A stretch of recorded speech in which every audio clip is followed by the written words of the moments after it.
This is the full Game 3 VOD of the matchup between T1 and BLG from the Finals of Worlds 2024. No, they're going to ban away the Ashe themselves, and this is definitely screaming a Kalista first pick for BLG.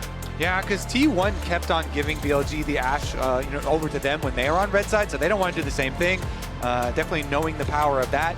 I think the real question here for T1 is, in addition to Yone and Aurora bans, is Jax still going to be like your target ban third? Are you still keeping that out of Bin's hands? Or do you feel confident to let them get it and play, the Gragas or the Gnar into it for Zeus, or even the Maokai top? Because by leaving the Jax open, you're forcing BLG to make a choice between Kalista and Jax. And I think that T1 is likely considering that possibility. So I imagine, well, Vi is left available. So Kalista Vi, if the Jax is left open, and that's locked in first for BLG, I think that T1 would be very happy with that. Using all the time, the Nico is going to be banned. So here's the Jax. Let's see what BLG choose to do with it. My Sylas prio is also really high here. So Jax prio, Sylas prio, as well as Kalista prio. Those are the three that really spring to mind. For T1 as well, the Vi has got its way through. BLG abandoned out in both games so far. Looks like it is going to be Kalista first for BLG. And I think the response will be a Jax from Zeus. Even though we know Bin for the champion, Zeus is no stranger to it himself, and I wouldn't be surprised to see the Jax plus the Vi locked in here for T1. Maybe the Poppy. Oh, the Renata, of course. Why not? It's been such a fantastic pick for Carrier. And you do not want to give over Kalista Renata. The pairing is terrifying here. Pretty good response, honestly, I would say, from T1. Of course, Elk on the Kalista is such a fearsome bottom lane. We'll see what they can end up pairing it with, though. On likely going to try and get a pick here before this next round of bans come in. Looks like Bin's just going to play the same thing he's played in every game so far.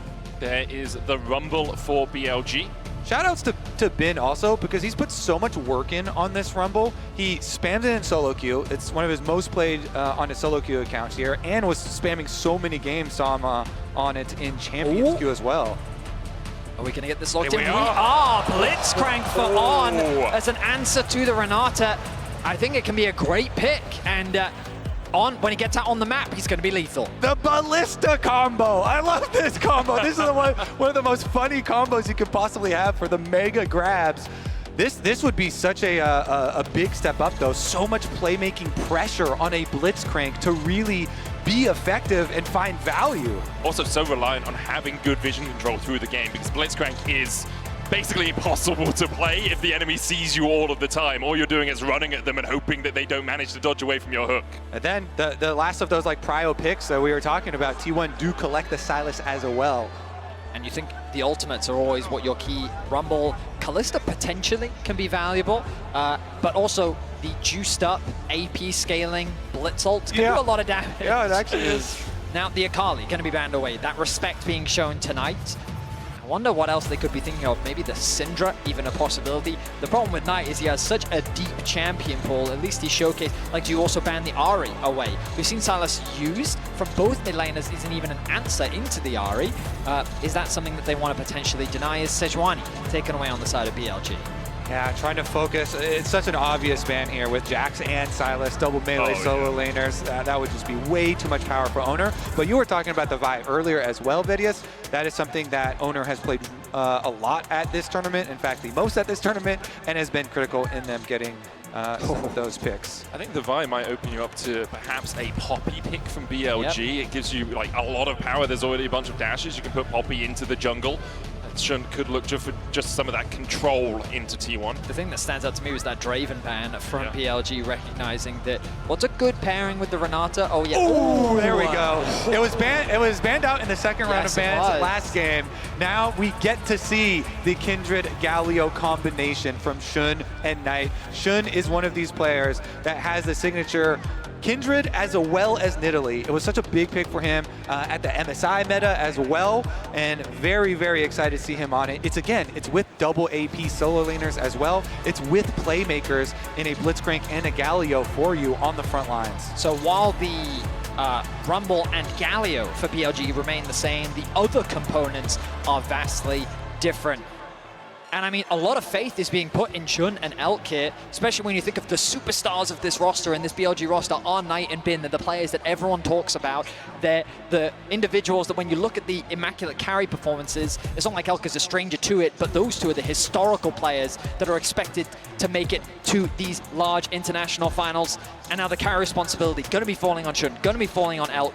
We'll see how they perform. I think it's so incredible for Shun's story as well. You know, splitting time at this tournament, it's a very difficult thing to do as a professional player, to have to share practice time and go in and out of the roster. But coming in on this type of pick, BLG are saying we have confidence in you to not only be in here and play with us, but also play off of our picks. It's incredibly important for Kindreds to have strong lanes to play off of. Galio has so much setup. You can try and go there for kills, plenty of CC for you, but also help you control the marks.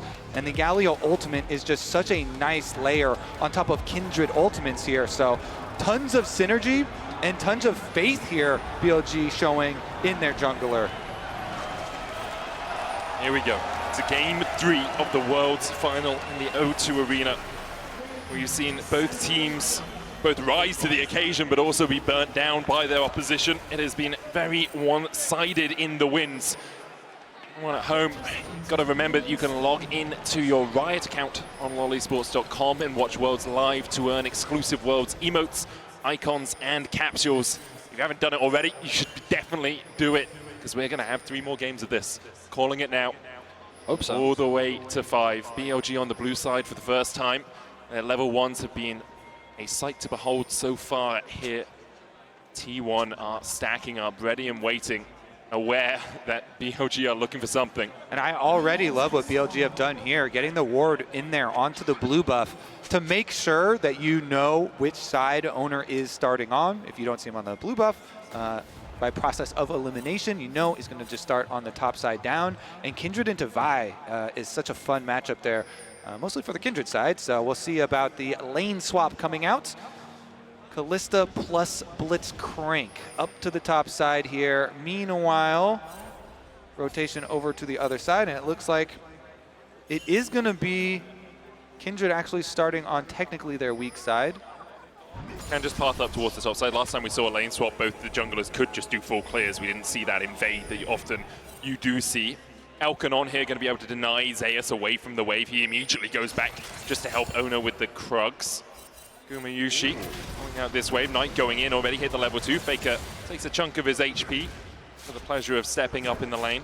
Look at the positioning of Ben in the bot lane. He is hiding just off in the fog of war, but close enough to actually get a bit of experience. He's about half a bar towards that level 2. Carrier, though, going to spot him out, actually walks up and says, no, going to deny that experience and try and mitigate it as much as possible.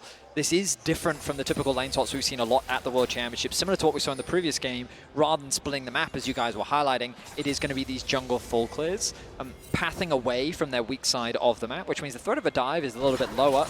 But I'm keeping my eye on Ona right now. The pings have come down from Shun that Ona is likely on his wolves. With the pressure the Knight has in mid lane, it becomes harder for Faker to be able to roam down to join in a potential early game dive.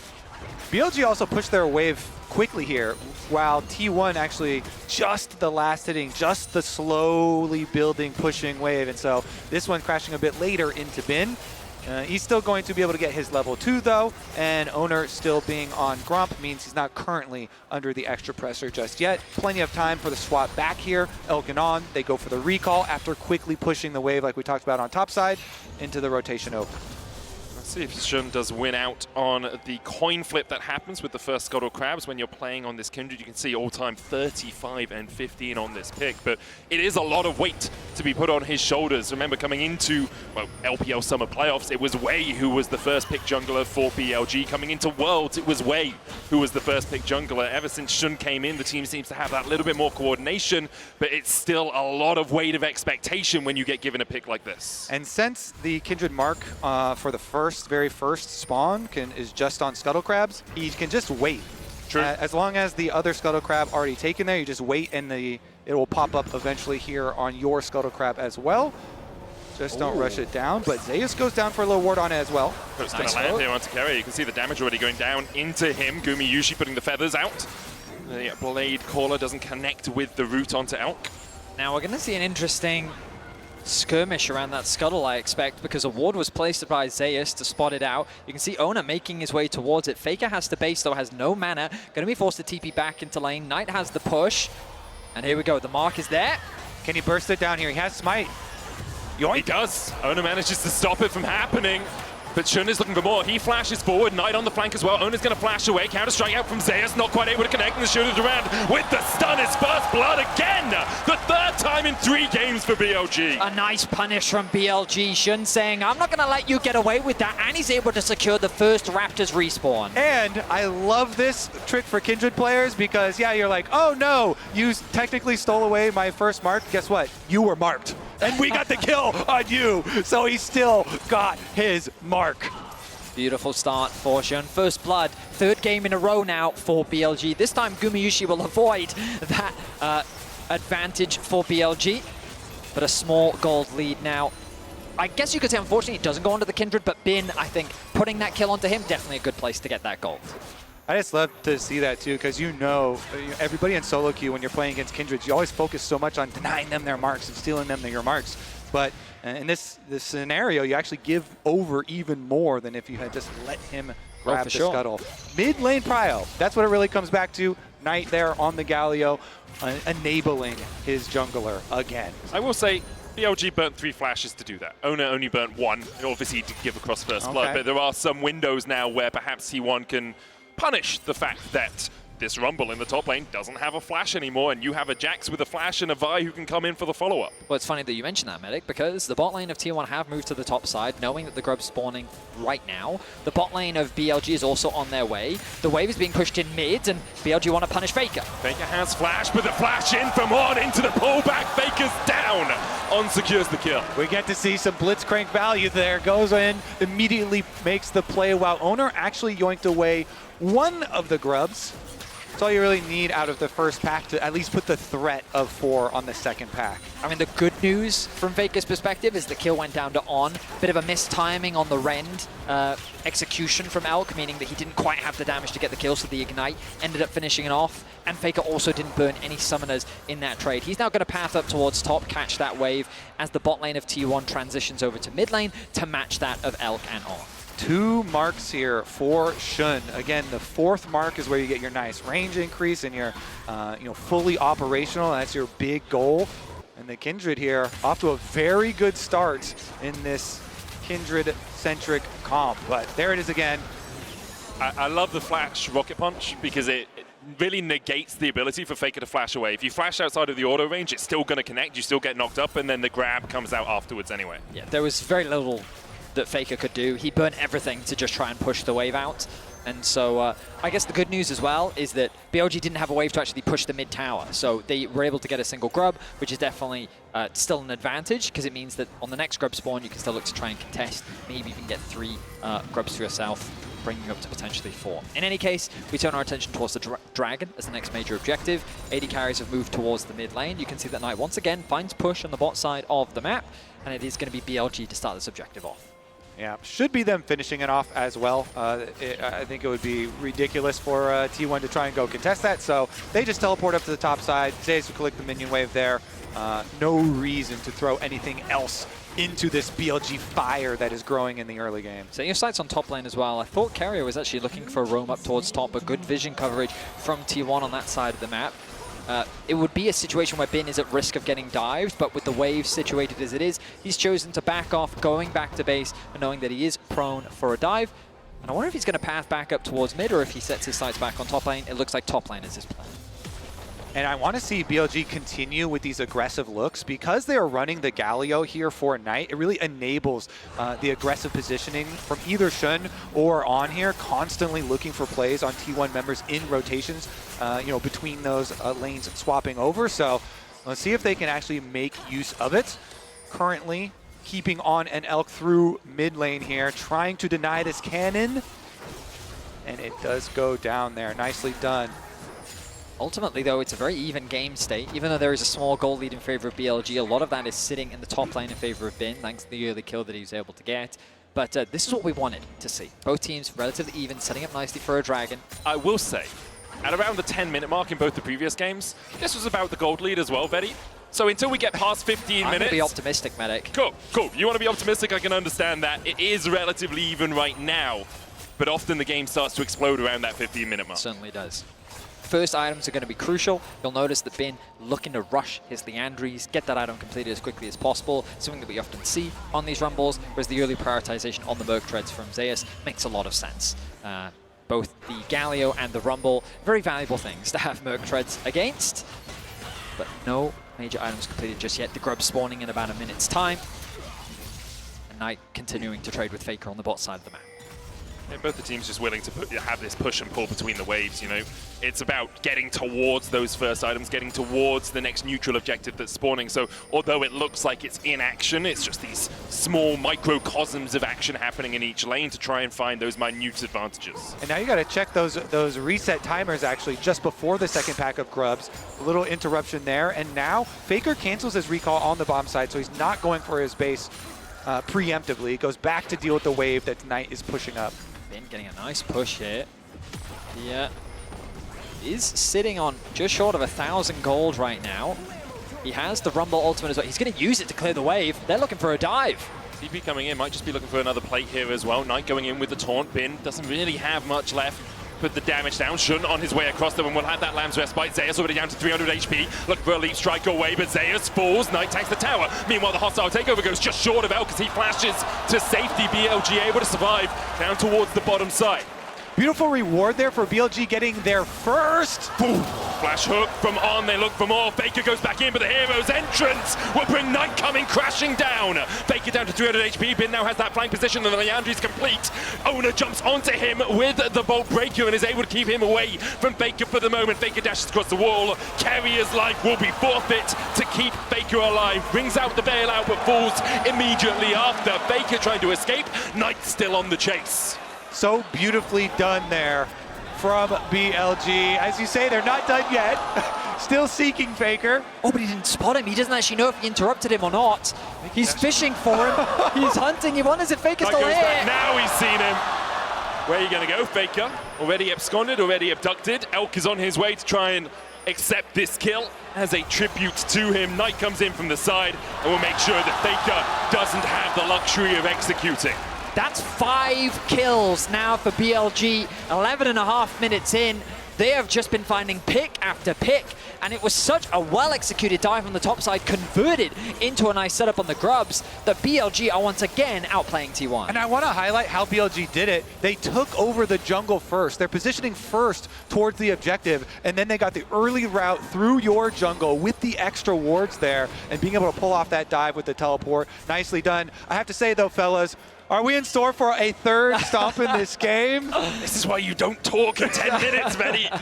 Yeah, 12 minutes in, it is a massive lead now for BLG. 1,000 gold ahead. They're getting those first items complete as well. It's an opportunity first for Elk. Faker has managed to get himself a rocket belt, so he is kind of equivalent with Knight, but Knight has 1,000 gold lead and is starting to build up towards those next items. And what's fascinating is it's a quiet game for Knight, but his impact has been instrumental. Yeah. You'll see it in a lot of the trades that he has against Faker, but he's just out pushing Faker in the side lane, building a CS lead, building an experience lead that we didn't get to see in game 2, but then that converted pressure is working wonders on the map. And that battle in the mid lane is one that has been raging for years. Knight, domestically a Titan, has the tied most domestic titles of any mid laner in the LPL. Obviously, Faker stands above all. Stands atop the mountain, but Knight has yet to have that international success at Worlds. He's won an MSI with JDG in 2023, but Worlds is yet to become his playground as BLG look for a play on the top side. Equalizer down, Owner able to dodge away with the Vault Breaker, escapes the rocket grab from On.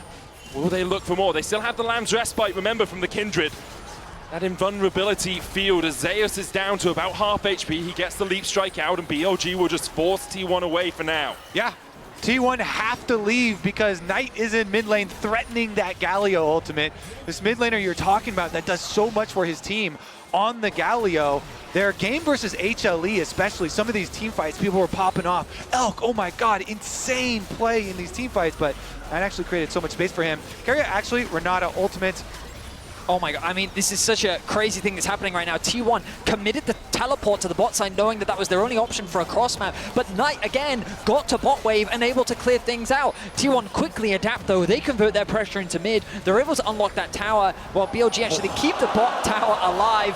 Knight doesn't quite interrupt the reset from Faker, and now T1 can convert this into a dragon, but I think BLG is still more than happy with how things have played out. Yeah, they want to keep on snowballing here, get the Rift Herald, keep on taking down these towers, open up more space on the map for you to position so aggressively with these Blitzcrank plays, backed up by the threat of a Galio ultimate. The invades coming from Kindred, so much more fearsome when you have that defense of a Galio ult coming through, or even the long range of Rumble ultimates being able to follow there. So BLG, again, resetting after the Rift Herald as Knight pushes up once again, but they can immediately send that Rift Herald and everybody towards mid lane to try and pressure and knock down the domino line of outer towers.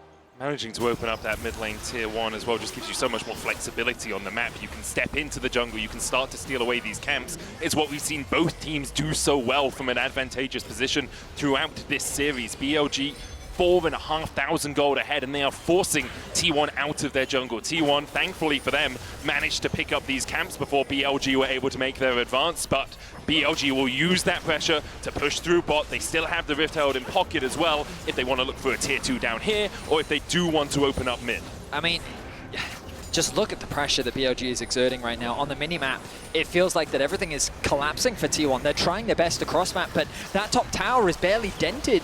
Zeus should be able to get it, but they're going to lose so much in exchange. The bot tier 2 is going to be secured. BLG ballooning their gold lead now to 6k. And all the towers are not equal value. The outer tower is 550 gold for your team. The secondary towers on the side lanes only, worth a full 800 for your team, so even bigger rewards there still for BLG, and while they're investing their Rift Herald into those tier 2s, so many of the towers already wiped clean off the map, and it really does show in their gold lead. I think what's crucial about this draft as well is we saw it in game 1 where by leaving the Yone open, BLG were able to find a way in which they could shut down T1. Not only did T1 get the Silas, Ona got his Vi, Gumayushi got his hands on the Xayah, and Carrier got Renata. Like, you look at this draft from T1 and it's like, there's a lot of very comfort picks here. Zeus, also a very good Jax player. And BLG are just running rings around them. The way that they're finding these picks, the way that they're executing upon these plays, to see T1 being put under this kind of pressure is something that we really haven't seen any team do at this World Championship. Yeah, specifically at this World Championship, though, because in the LCK Summer, we saw this a lot. We saw T1 struggling to have the coordination that we have seen from them at Worlds. Remember, they were only just the 4th seed from the LCK, one game away from it being KT, who perhaps would be here today. BLG, though, have been like this the entire year, from spring to MSI, and now into Worlds. They are a dominant team, and when they get a lead at 15 minutes, they have about an 88% win rate, and we've seen that so far at this tournament. Heroes entrance coming out. T1 trying to defend this mid tier 1. Knight locked up underneath the tower, but he is damn tanky right now. And already, Ona is down. The counter Heroes entrance coming out from Faker. He stole one away just to escape the play. BLG lose Knight, but they take the mid tier 1. Ooh, that was very aggressive on under tower. They go for the Blitzcrank ult and they start to play very, very early. They still get it. And they trade in the kills. I really thought that was going to be a huge throw for BLG. T1 did a good job of clearing out the wave first, before then turning their attention onto BLG, and it felt like that their focus was divided between the tower and the fight, but somehow they get away with a 1-for-1 along with securing the objective. Yeah, again, and the extra objective you talk about, yeah, the outer tower at 500 gold plus the kills, but here's the early hook on the Blitzcrank to start it out. So they're still tanking tower a bit. They're fine with it. Galio ult comes down. Renata does delay them under it. Then they're trying to both get their kills, but then also finish off the tower. Ends up being Knight falling in exchange for Ona. Faker steals away the Galio ultimate to help with the disengage. You can feel the tension in the arena as T1, their backs are getting closer and closer to that wall. BLG continuing to extend the gold lead. Dragon spawns in 55 seconds. You imagine that T1 is going to look to concede this objective, as right now they're not really in a position to win a fight. Importantly for Shun, he was able to pick up a mark in that fight on Ona and also take away a Gromp that was marked from Ona's jungle. So now he is at 4 marks. It was a very long time coming. Often you see, especially in solo queue, you see Kindreds really get those marks racked up early, but when you're not having as much action, it's harder to find them. And when the enemy team is playing around taking those camps away, obviously it will take you a little bit longer. But that Kindred, very much a champion now, has all of that extended extra range coming out from the marks. And they have complete control here leading up to the Dragon. T1 doing their best to try and get some safe vision through their own jungle, but it's just so scary, constantly having to deal with On just fishing, throwing out these hooks from Blitzcrank. And there's so much extra power here on the side of BLG with all their money. Faker steals away the equalizer pin, puts one down of his own, but the rest of BLG are here to join the party. Outnumbered, outgunned. Faker falls in the side lane, tries to clear out the wave. I think that cannon will survive, as will the backcasters. I mean, often we talk about how when teams commit into collapsing onto Faker, something is often lost as a consequence, but here, Faker is just overextended on the side lane. He has no tier 2 tower to run to, and there's nowhere else on the map that T1 can really put pressure down towards. So BLG, they secure themselves another pick. They're going to secure the Dragon uncontested, kind of as we expected. And T1, the best they can look for is vision on the top side of the map, ready for a potential Baron play. All right, finish up in their own jungle first to take all of the rewards. I mean, Ben just kind of walked up to him on the side lane and take away the jungle camps, take away their lives. Another mark here for Shun. 6 now on the Kindred, really accelerated. BLG in a commanding position. I was the one that said I expected a closer game here. I was looking forward to some very close fights, but after that top lane tower dive, BLG have just been in the driver's seat. T1, their tools, their option, the way in which they can come back into this game is trying to find picks. They have Vi and they have Silas. Great setup for a potential catch on a side lane. The problem is they can't really get much control over the side lanes as BLG look to do to T1 what they were doing to them in game 2 by just constantly keeping these waves pushed in and suffocating their vision, making T1's playmaking options very limited. There's one flank ward in the top lane. You can see just next to where the blue buff would be. There's one in the mid lane as well. Knight here stepping forward. Faker spotted on vision as T1 decide not to pull the trigger on the plays. Zeus and Faker do have their teleport, so if you're looking to shut someone down, Knight is an option because he will often be on that side lane, but he has 2 items already, Riftmaker as well, giving him that Omnivamp if he's in combat for a long time. And with Shun waiting around the corner, might come around towards mid. TP behind, they're looking for the play. It's Knight who's locked down, the rest of BLG are trying to get into it. TP coming out as well, the hostile takeover used, immediately locks up Bin, but look at the damage, there just is none, and now Shun is here to join the battle. Zeus tries to jump on top of him, Knight falling low, he gets the taunt though, and Bin's already on a rampage. Oda has to dash away, Kuma didn't even get an opportunity to join the fray, and On doesn't want to give him an opportunity to leave.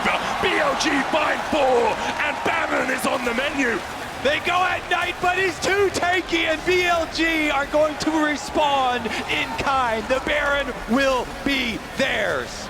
They were limited on their options, but the TP flank was a great idea. The problem is the damage. You highlighted it, Kobe. Knight was too tanky. They didn't have enough. And on the re-engage, BLG just melted T1. We look like we're gonna get another one-sided game in this series, back and forth. BLG here kind of on the precipice, winning this one, pushing them to a match point in the series. Here's another look at it. As you say, T1 know that they are falling so far behind in this game. They've got to try and make one of these overloaded plays to the side lane. So they try and get the jump on tonight, but it's so difficult. The defense there, Bin immediately arrives, Shun right afterwards, and so they don't even have to use a Kindred ultimate. Didn't even force anything out of BLG there, just too far ahead. And then look at the damage that's going to come through from Elk as well. Going for the lethality build, that Q just tore Gumayushi apart. And, I mean, BLG, now with the lead that they have, they'll be setting their sights on the inhibitor towers of T1's base. T1 have to be thinking about game 4. They bounced back incredibly well in game 2. You imagine they'll be looking to get back onto the blue side, but this game feels done and dusted. It's just a matter of how BLG put the final nail in the coffin. And if you're T1, you need something miraculous right now, but we've already seen how the damage lacks, especially if Gumayushi isn't there. Faker has finished up his Rift Maker, but he's sitting at 0-4-1 in this game. Has been well and truly shut out by BLG, who are now advancing through the top side. Knight has the hero's entrance to join a play if it does occur. BLG, though, can just step forward. T1 really can't find an avenue to approach this next fight on, looking for the Hex Flash hook. Doesn't quite connect. Knight, though, doesn't have a wave in the mid lane. Could go across towards bot. The next wave's still about 20 seconds away from crashing into that mid lane inhibitor tower. And here's the engage. Knight locked up, tried to Justice Punch away, but once again, T1 are engaging on the tankiest member of BLG, and they can't find anything with it. That's a Fate's Call used. That's the hostile takeover invested as well from Keria, and BLG shrug it off, shrug their shoulders, and begin the advance once again. T1, and not much they can do in the face of this LPL onslaught. They're just going to have to watch 2 inhibitors go down, and still... I don't think they're going to stop at 2.